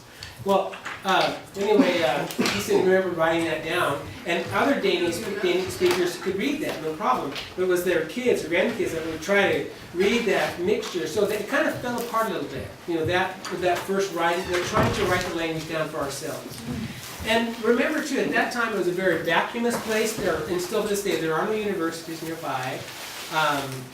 You know, like if you lived in a more metropolitan area, you probably could have gone to the anthropology department or the English department, people would came over and visited you or whatever. you know. Easier accent. What year are you talking Well, about? those are the 50s. Oh, Probably 50s, the okay. 50s first there, and maybe probably even in the 40s probably or something like that. You know, and then in the 20s, there was the census was taken in 1928, and the census taker was trying to write down the names of the ancestors, you know, in that report. So going back to the top here, it says linguist Pliny Goddard, 1903. Now that's probably one of the most substantial documentations of Dee-ni language was by him, and he wrote down stories. He came, now what was happening is that Berkeley was studying these Indians, right? And they would take these young grad students and say, you know what, there's a little obscure people living up there in Northern California, go study them. You know, and they may or may not end up writing their dissertation and get their PhDs, or who knows, you know, this kind of study. And so Pliny, though, bothered to come up here to Dee-ni and actually record. Now, where he did his vast amount of work was at Hoopa. So he went on to the reservation and he wrote dissertation there and did a lot of work there at Hoopa. But he actually managed to document, I think, about 20 or so, 18 stories, you know, from Dee-ni. And some of them have interlinear, meaning he typed them in his orthography that he made of himself, and then he got a chance to go and write the meanings underneath, and those I can translate really easily. I should You know, read the book so they can see it, huh? And then after that, though, Yeah. I'm just trying to pick out just his typings, I'm going. It's kind of hard. But to what you read. have to do is you have to generate what you understand his system was, make a cheat sheet out of it, right? And then you go back and apply it, and you can start figuring out his sound system, right? That, you know, that's. Okay, so he was probably the one that did the most and biggest chunk of work. And then there's a collection called the OSU collection that ranges from about 1930s to the 60s. And so and most of that's recordation, like recordings. Audio. Audio, a lot of that is. And a lot of that is Ida Bensel, who was a Dene person from Gold Beach area, just north of there, called Euchre Creek now, and it's called Yuki Cheat. In our language, it turned to Euchre Creek in English. But anyway, that's where she hails from, where she's from. And it had that Carrie Street is on there. Who Oh. is it? She's got to be Sleds or Tatooine, something, because she's on on there. Oh, there. Carey Street, And okay. it's obviously the north, but I don't know. Anyway. And then the other chunk that's on that is Amelia Brown. Yeah. Okay, she's on that as well. And so then, and then the next pieces here are Jane O'Bright. She came in the 50s. And she was married to a linguist named Bill Bright, and what was kind of if she would have lived, it would have been fantastic, because in the 50s there were numbers of first generation fluent speakers alive in the 50s, and what they were going to do, they were a man and wife pair. He was gonna and did until his death study Kuduk, which is the adjacent east side language, and she was going to study Dee-ni. And so she came and started planting her roots out, you know, and stuff, and wrote her first paper. It's called The Phonology of Tolowa, and she wrote another one called Markedness in Tolowa. And Markedness? marked, Markedness.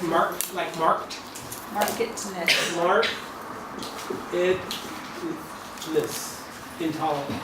And so she just got rolling, and she got killed.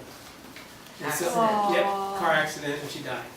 And so, bummer, you know what I mean? Because she would have captured so, as a full-blown trained linguist, man, she would have really done, you know, a body of work.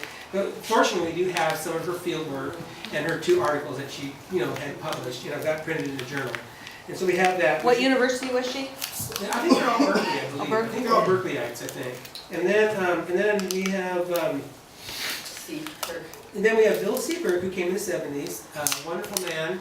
Actually could articulate our language. I mean, he actually could make his muscles and tongue and teeth and lips and everything work right, and was really, really good.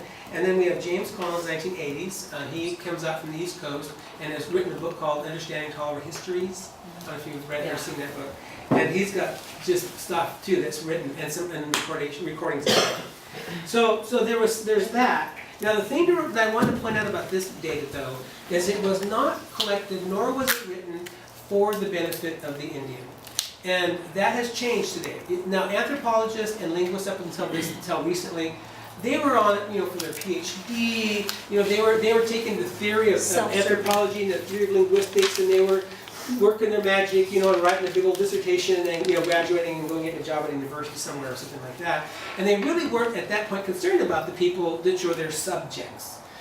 Well, now that languages are in peril and ready to collapse and die, that is completely different. But I'm just saying, so, and also their writing system, a lot of them use what's called IPA, which is the International Phonemic Alphabet. And, and it's got great, wonderful characters, like, and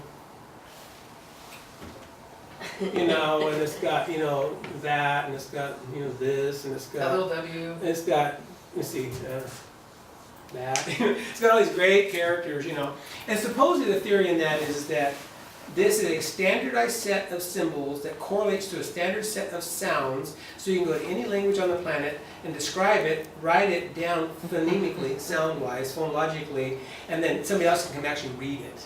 So that's why IPA was developed. International Phonemic Alphabet was developed, was to try to go out and capture, Bornean languages from Borneo or from California or EAC or whatever, some language, and so Australasian languages or whatever. So that's kind of that body of work. And then, as I mentioned, Stephen Powers was here as an anthropologist since 1872. So we think that that's probably what I could find so far, probably one of the earliest ethnographies about us. He was coming up the coast. They were sent. See, in the 1870s, think about this. The Holocaust ended in 1856. Rolled over to Oregon and ended in 1856. So we went from basically 200,000 Indians in California down to about 15,000 or 14,500 in that period of time. So Berkeley's focus was, and he discovered that wild man later, what's his name, Ishii in 1916, right? So the idea at Berkeley was go ahead and capture the last of the people we destroyed. Okay, so they would try to go to the oldest, white-haired little old man or whatever, and talk to them to try to capture the pre-Holocaust people to talk to. And so that's what they were set on at the time. And they're very anthropological, like they measured how fine your face was and, and all this crazy things. Because they were documenting a dying race. That their intent was to document a race that was going to go extinct. And so they were very, and of course they were coming from a very European and very, Christian tradition as well, and a very intellectual tradition, so they were very condescending. We were poor, we were like lazy, lived like rats or whatever. I mean, they don't quite say it, but you might as well say that. Lived in hovels and holes in the ground, and just diggers, ate stuff out of the dirt, and very, very condescending. Yeah, and that's where the word digger came from. Nigger turned to digger, right? In California. So we're really California digger Indians.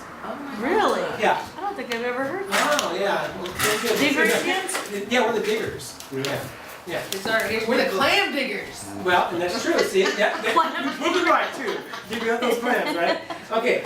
Well, so again, when you get a hold of this data and you read it, try to avoid the gut stuff and go for the head stuff, a little bit, and not take it personal, because really they didn't mean it personally. That's just how they thought in those days. Yeah. When I read something out of a research paper or whatever I was reading, it said that today's and this was back in the 50s, but today's natives are a remnant of what used to be. A remnant. So we're remnants. We're remnants. Yeah, and we can be sewn together to make the red jacket.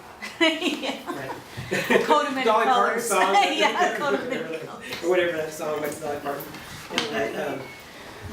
And so, then the other sad thing is, it was really cool or sad at the same time. I met some of the old codgers, when I first got involved in linguistics. And he goes, well, back at Berkeley, when we did, and they were young to me then, we looked at California. Who should we go study? Well, let's go study the Yurok and the Hoopas. Yeah, the Tolowas are going to be extinct anyway. The Yuki's are going to... So they were trying to pick where they were going to spend their resources. Well, unfortunately, they weren't selected. And so therefore, you've got T.T. Waterman's work, you've got...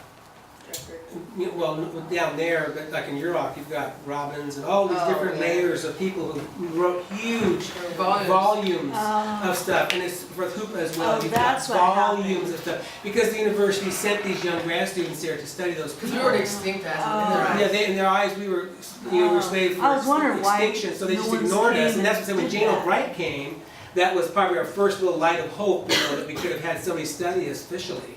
And so really, there's only one ethnography written about the entire Dee-ni culture, and that's Philip Drucker in 1937. It's called the Tolowa and their Southwest Oregon Kin. It is the sole piece of ethnography written about us. And It's not even that big.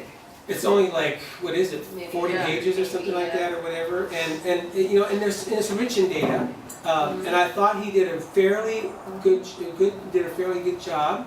I was really biased. I was growing up. Oh, that's who I was reading, were remnants. Oh, okay. Drucker said that.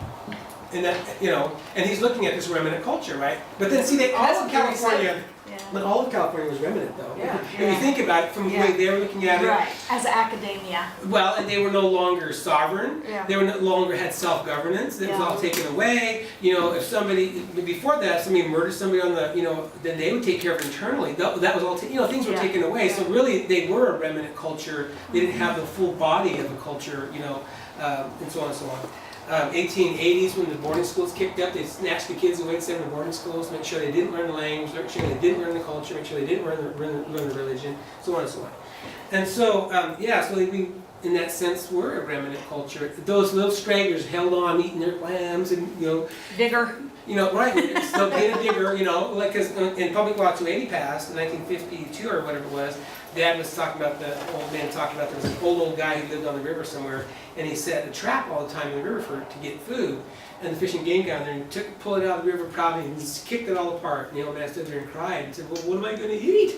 Because he lived off of that. All of it, our economics, our basic economics is being challenged. And as the population of California and Oregon expanded and grew, there were less clams and there were less crabs, and less, though the elk almost went extinct, less deer, quail, except for whatever, everything was being diminished, mining sets in, etc. So I don't want to get on that history, but the point is, it was a culture, it is a culture in peril to this day. So anyway, that's kind of how we got here. And then the Illinois Indian Welfare Association, DNIWA, had continued to broadcast within itself this idea that, well, we wanted to bring back and support and maintain aspects of culture. I'm again mimicking what I heard growing up. So what year is that? We're probably talking the end of the 50s. Okay, so would you say that the end of the 50s is the turning point of those people that wanted to regenerate and to start Enrich, revitalize the Tolowa And culture, restore. language again? Exactly. So Like the 100 50s. years. It was the 50s. It was those adults that were alive in the 50s that were having Right. their children at that point. And so name some of those. Well, that see, you like, remember. well, there were several layers there, like Sam Lopez and his wife, Okay. Ahmed, for example. Cornelius and Irene Knapp. Ethel Scott, for example. My mother, Edward Eunice, and Edmund Lopez. Corny and Irene Knapp. Some of the Moorhead brothers, Frank and Fred. Frank and Fred Moorhead, and several of the Milo. Richardses, Goldwell Richards, and some of the Jameses families, all started talking about this. Little. Lopez families, what? Oh, Some of those elders are still in there from the 70s. Oh, in those books. From the that book. 70s, that's from the 70s. A lot of their Oh, names yeah. are in here though, like this, they recognize that. Whipples? How about Goebel? Yeah, Yeah, Gold yeah. Richards. Yes, Gold Richards for sure. Yes, and his Walter Richards was one of the singers. See, some of these people were singers Ellen still. Norris. Yeah. And they had specific Ellen roles. Norris, yeah. And Amelia so- Brown. Some people Amelia were Brown.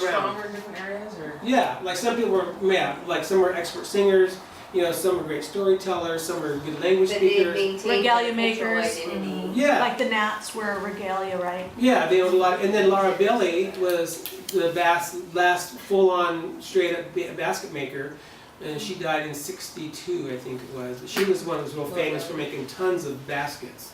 For example, she was one of the, but as that generation is coming to an end, that generation was the last of the original 111ers, Oh, Yeah, okay. their 111s were all turned to powder blue, by then, they were soft, because they hadn't since they were girls. But they were little old ladies, still had their 111. So that was that period of time. From that other whole cast of time. Harriet them? Harriet, yeah, Bernice came home. Bernice came home after that point. She had restaurants and stuff. She kind of moved north and came home finally. How did she know the language so well then? Because that's how she grew up. Oh, she grew That was up her and then first moved language. away and Yeah. then came Like back. Catherine lived down in the south too, isn't it? Yeah, well, see, there was a program it was like a San Francisco. Domestic servants. domestic servancy program.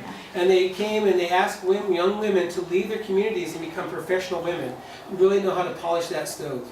Learn how to really wax that floor. Take care of those Make sure kids. that window was spotless, you know. Irene Nett's house was like going into, A museum. yeah, just Really? not a speck of dust anywhere, you know. Everything ironed to the corners, you know. They all went through the system, and they were shipped off to San Francisco. That's And how that some, was. so a bunch of them never came back. Some did make it back, eventually. Some of the women that during that time frame were subjected to the involuntary sterilization Yeah, that was the program that 20s. the Indian Affairs did. And so when we all got together in the 50s, there were single women with no children. So then when us baby boomers came on the set, from the baby boomers, we had first and second, third cousins that would come together, and we were the ones they taught. When I At got Gus Chu A Hall lot of every sterilized Saturday. women who didn't have their own kids and grandkids. Every They Saturday, came we up would with meet at nannies. Gus Chu Hall and meet with all the old folks at that time, and they taught us the songs and Protocols and how to behave and whatever. And And then we also went to their meetings, because they had organized meetings with Robert's Rules of Order and all They're that. still Indian people, they just want Yeah. to keep them. Yeah, and then termination came in 1960, and as a kid, I didn't realize what even that meant, and I didn't know we were terminated. Yeah. It wasn't until I became a teenager, I went, oh my God, we're terminated, like What does that politically. mean? Yeah. Yeah, but as far as what I'm talking about, the language, the sociology and stuff, the social culture was very different, So that came out of that, and so it was then in the late 1960s that this man named Tom Parsons, who was running a place called the Center for Community Development at Humboldt State University, and he always described himself as a catalyst. So he would look around Northern Cal, because he was at the university, and he'd say, oh, those people are trying to do grapes. I'm just picking some subjects or something, I forget. And he did tons of these things. Oh, and these women are working on the La Leche League, whatever, or these guys. And then he looked, oh, these Indians, now, I didn't know any Indians because they were on the East Coast, right? And so he's like, oh, these Indians over here trying to work on language, and these Indians over here trying to revive a dance. These Indians over here trying to redevelop a dance place or canoe or whatever. And so he'd take a little bit of his cash from his endowment that he had there and he'd throw it at it, Or he'd go to the university and write letters and stuff and do advocacy work to try to get this and that. And he's the one that got the eminence credential through for American New Languages, for example, that I got to actually enjoy in 1980, when I graduated. And also prerequisite to that, or concurrent to it, there was a group of Indian women who were the catalyst for the state of California for organizing organizations after termination, which included medical, social organizations through the Intertribal Council of California, through United Health Services, and that's what started it. And we had women here that were going to meet with other women across the state that helped organize. Because the reason why the women were such a catalyst in it is that the men were off falling trees, working somewhere, earning a living as a primary breadwinner.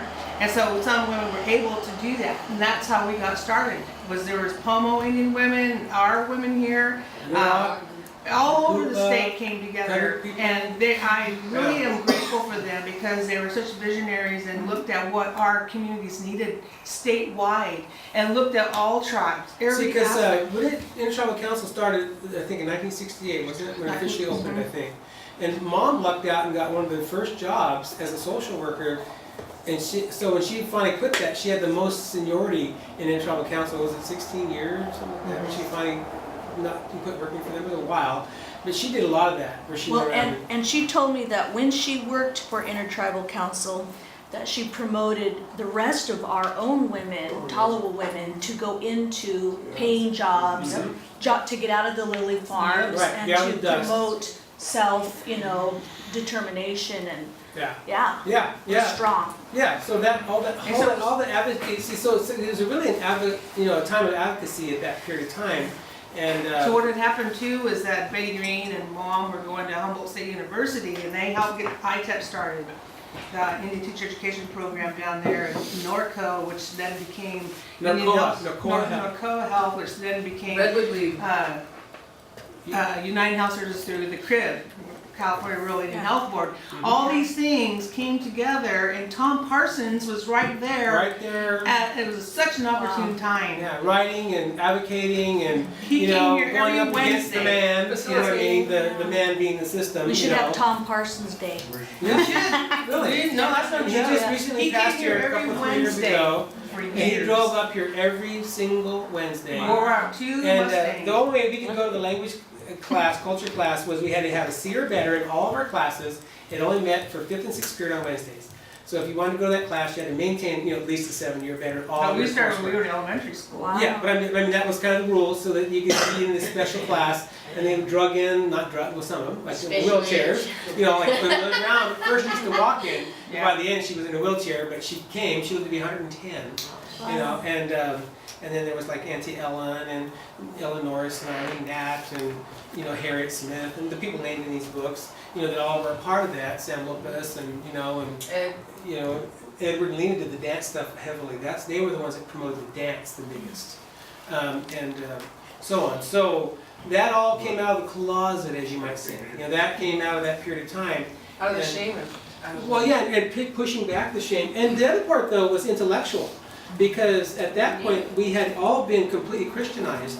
Either Catholic, Methodist, Foursquare, Shaker, and then, of course, the new religions were Mormon and others. I mean, Holy Rollers going down the street, you know, whatever, all kinds. Trying to save the And so, J-Dubs, all, you know, Americana Christianity. And so when a lot of these cultural events began to occur, there was a lot of sociology around that. Because people were, you're going to go to hell, Satan's Oh my gosh. working through you.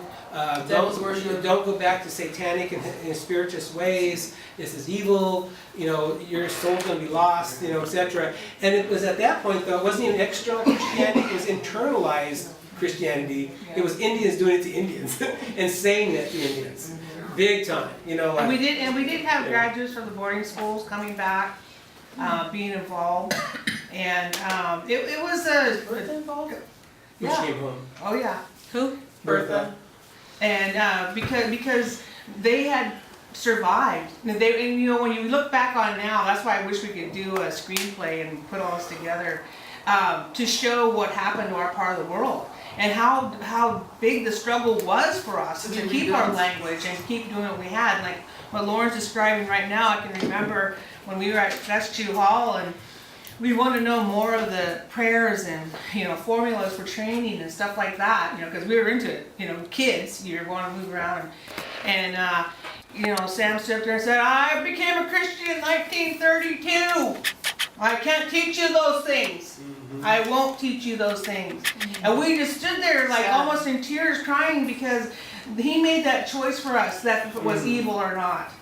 You see? And so it was this whole thing that, and we're coming out of it though, coming out of the shadows, the phoenix was trying to rise out of the dust. And, you know, and so we're thankful, I am very thankful for that foresight and the vision that generation See, before because it us was the had. generation underneath of him, because he was like in his 70s. Yeah. He was 74, I think, when I was born. So he lived to be 96. So, no, yeah, 91. Was it 91? 91, I think it was, yeah. So it was the generation underneath of them that were going, hey, all this is going to be lost and forgotten if you don't do something about it. You know? Right. So Gotta that's, save it. yeah, so they were kind of like, you know, and finally, I remember the time we danced at Klamath for the Salmon Festival, and Sam said, you know, sisters and brothers, we're going to do Indian dancing today, but I realized something. And he said, well, you know, and he's talking, we all just listen, of course, because he's the spokesperson, and he goes, I realize that God that I prayed to in the Bible is the same God my ancestors knew. Let's dance. And so there we went, you know. And then, so that put it together for us, the generation, because up until then it was a separation. Well, thank God. Evil versus Yeah. good. And everything Indian was evil. And everything Christian and white was good, right? And so we're just being ripped apart sociologically all the time because, God, Living all these I different. tan too well, dang it, you know what I mean, or whatever, you know what I'm saying? I have to bear that, you know, plus them trying to fit in over here, but he kind of patched it together right there. And then the other thing By that that was, statement. It was the other thing crazy. that happened for us too is that with the social revolution I call it United States, which helped us all to begin recognizing we as humans. You know what I mean? Of course, the women's rights came in, Oh, yeah. black rights came in, all those things. The American Indian movement really helped also. Because I can remember going to school in Fort Dick and being discriminated against, where Lauren and I had to have, Vicky had to have our own seat behind the bus driver because we were so discriminated against when we stepped on the bus. We couldn't sit down. No, Really? Yeah. They wouldn't let us sit down. And so then Mrs. Green made a special It was a seat for park. us. And yeah, so That then, is but then as time went on and our United States got questioned more and more about our values and what we're doing. Just all watch Forrest that- Gump, Yeah, watch Forrest Gump. and you'll get the whole story. So our own, what's her name, Parks? Rose Rosa Parks. Parks. Yeah, You guys are the Rose Parks. yes. And yeah, in a way, yeah. Yeah. Yeah, we got our seat. We had to Yeah. sit on a little reservation. I didn't know to call it a reservation at the time, but that's what it was. And we didn't know, I'm a rancheria. and like Lauren said, we didn't know that we weren't supposed to be Indians. You know, I mean, it didn't matter that politically we were terminated, we were still discriminated Because Graham against. never taught you. You know, they'd be talking about it. Longish nakdaiwa ushi, you know, I forget what that's called. Well, they'd go home, and that was on a Wednesday, you know, and then they'd be thinking about it all week. They'd come back in the class the next week or maybe 2 weeks later. Iwa ushi machetse. And everybody, oh, wow, you know, that's what it's called. So soon they heard it again. And then they were saying, last time I saw someone use that was, it was probably 50 years ago, you know, that kind, the hand one, you know. And they would, that's what they were doing, is they were picking their memories and revitalizing that, you know, rethinking about that, Bring it back up. yeah, bringing it back together. And so that was a good period. So that's why when we first wrote our first book here, and it was written in Unifon, it was a wonderful tool. And because there was enough fluency left in the community, that even if we misspelled it a little bit with the new writing system, we could all get it. Yeah. You know, you know, and so some of it's a little off now. Now that we know the phonemic structure of the language and every language has and all that kind of stuff. We go, I have a little problem with it. But the point is, the data's there. And you can still see it much say, you know, it's there. And so on. So that was a really good period of time to capture and spend time with all of that generation. Thank goodness. And, Yeah. and they were all, those people that worked with us were also straight up, stand-up righteous people. You know what I mean? They were shoulders, head and shoulders above, you know, just really wonderful, strong human beings. The best teacher for me, he said, oh, well, you can say it that way if you say it this way. Oh, well, if you want to say it that way, you add this, and you change this, and you put this in there, and you take this out. And then and just by that analogy, it's called by analogy, I start seeing the patterns in my brain, you know. And we all do the same thing with English, like when our kids say, Daddy, the bird flied, and we go, it flew. You know, I seed him, you saw. See, you by analogy, we correct them, and eventually they learn the true current grammar of the language, even though they see the rules, because once a child recognizes a rule, they try to apply it all the way across the board. Well, we have to teach them the exception, right? The surface language. It should be C. It should have been run, but it's ran, see? That's an exception. But we teach that, see, and so that's what was neat. And so Uncle was really, really good at that. And I remember being at the Shaker Church at dinner one time, and there were several people there, well, a lot of people, but there were several talking there. And so, not te singas, huh? Wow, she te singas. Oh, he to te singas. So I'm going, te singas, te singas, te singas. Well, the front's the same, the end's the same, but the middle's different. So I tried to ask as a stupid kid, you know, like not knowing how to ask the question, what does that mean? Hungry! I go, yeah, I got that. You know what I mean? Like, and so, of course, when you're taught that when the elders say something, you just, yeah, enough is enough.